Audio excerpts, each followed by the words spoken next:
Intro, the moment before the shift. It didn't begin with action, it began with pressure. No explosions, no immediate crisis, no clear sign that something had already changed. From the outside, everything still looked normal. Markets were open, governments were speaking, the global system was still moving. But beneath that surface, something was building. Because in geopolitics, the most dangerous moments are not the loud ones, they are the silent ones. The moments when decisions are being made, when positions are hardening, when options are disappearing. And that's exactly what was happening here. Behind closed doors, conversations had reached a critical point. Diplomatic channels were active, messages were no longer exploratory, they were definitive. And then came the shift, not an action, but a statement. Final demands. This is the moment everything changes, because as long as negotiation exists, there is flexibility, there is time, there is space to adjust. But when demands become final, that space disappears. And once it disappears, every decision becomes more consequential.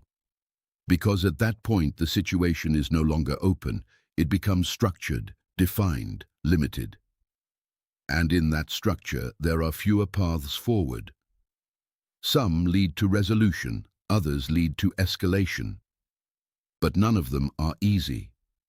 What makes this moment even more critical is the system it exists within. A global system that is faster than ever, more connected than ever, more sensitive than ever. Which means the reaction doesn't wait. Markets begin to move, energy prices adjust, investors reposition. Not because they know what will happen, but because they understand the risk. And risk in today's world is enough. At the same time, governments begin preparing, allies communicate, strategies are evaluated, options are put on the table. Because when pressure reaches this level, time becomes limited. And decisions become urgent. But here's the key detail: nothing has happened yet. No escalation, no confrontation, no visible crisis. And still, the system is already reacting. Because modern crises don't begin with action, they begin with expectation. And once expectation shifts, everything else follows. In the chapters ahead, we're going to break this down step by step. What these final demands really mean, how the global system reacts under pressure, and why moments like this are more dangerous than they appear. Because the real question is not what is happening now. It's this: what happens next, when there is no more room to negotiate? Punchline final, agarde absolument. Because sometimes, the most important moment in a crisis is the one right before it begins. The moment of tension. It didn't begin with chaos, it began with pressure, quiet, measured, building beneath the surface. Because in modern geopolitics, the most critical moments are not always loud, they are calculated. And this was one of them. Behind closed doors, discussions had already reached a critical point. Diplomatic channels were active. Messages were being exchanged, positions were hardening, and then the demands became clear, final, non-negotiable. This is the moment when situations change, not when conflict begins, but when flexibility disappears. Because as long as there is room to negotiate, there is still control. But when demands become final, the space for compromise closes.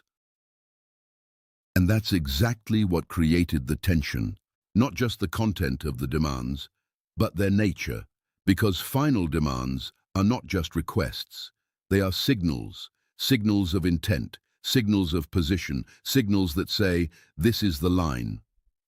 At that point, the situation is no longer fluid, it becomes defined, and once it's defined, every response matters.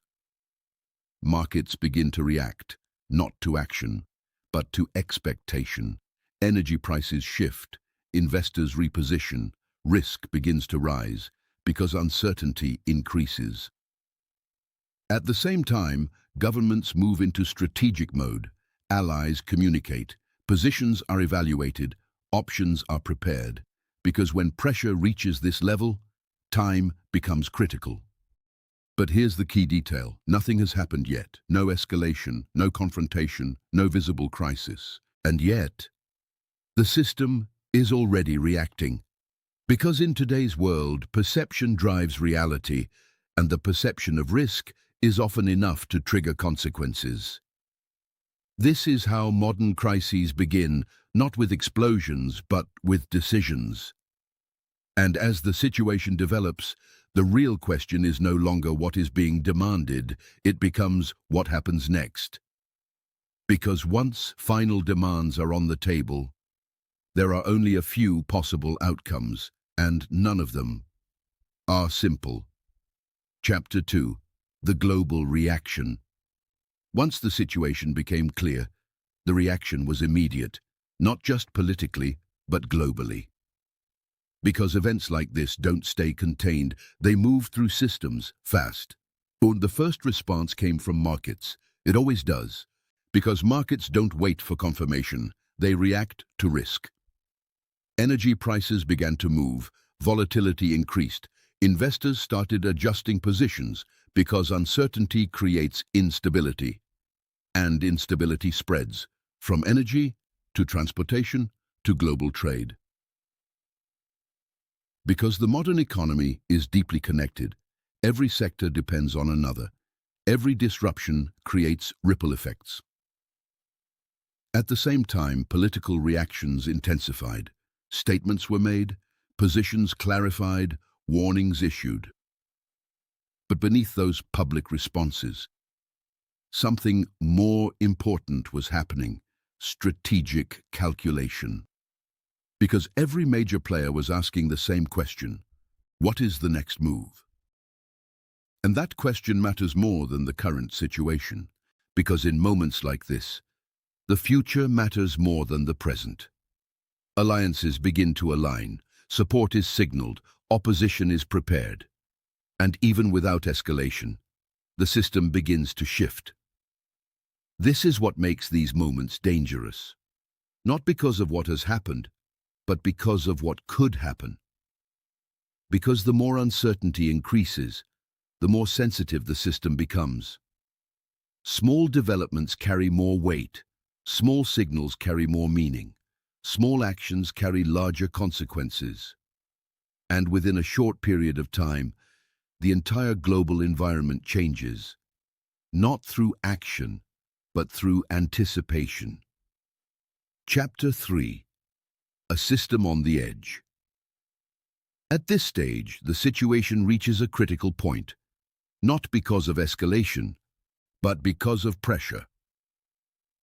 Pressure on decision makers, pressure on markets, pressure on the system itself. Because when uncertainty reaches a certain level, everything becomes more fragile. The global system depends on stability, on predictability, on confidence. And when those elements weaken, risk increases. This is what defines moments like this: not chaos, but tension. A tension that builds quietly, that spreads gradually, that affects multiple layers at once. And the most important part? It doesn't need to explode to have impact. Even without conflict, even without escalation, the effects are real. Markets adjust, policies shift, strategies change. Because once risk is introduced into the system, it doesn't disappear immediately, it lingers. And that lingering uncertainty changes behavior. Governments become more cautious, investors become more defensive, systems become more sensitive. This is how pressure reshapes the environment. And this is why these moments matter. Not because they always lead to crisis, but because they bring the system closer to it. Because the reality is simple. The system doesn't break all at once. It moves toward the edge, step by step. And each moment like this, pushes it slightly further. Until one day, a situation doesn't stabilize. And when that happens, the shift is no longer gradual. It's sudden. Final line, impact maximum. This isn't just about demands. It's about how close the system is to a moment where pressure turns into crisis.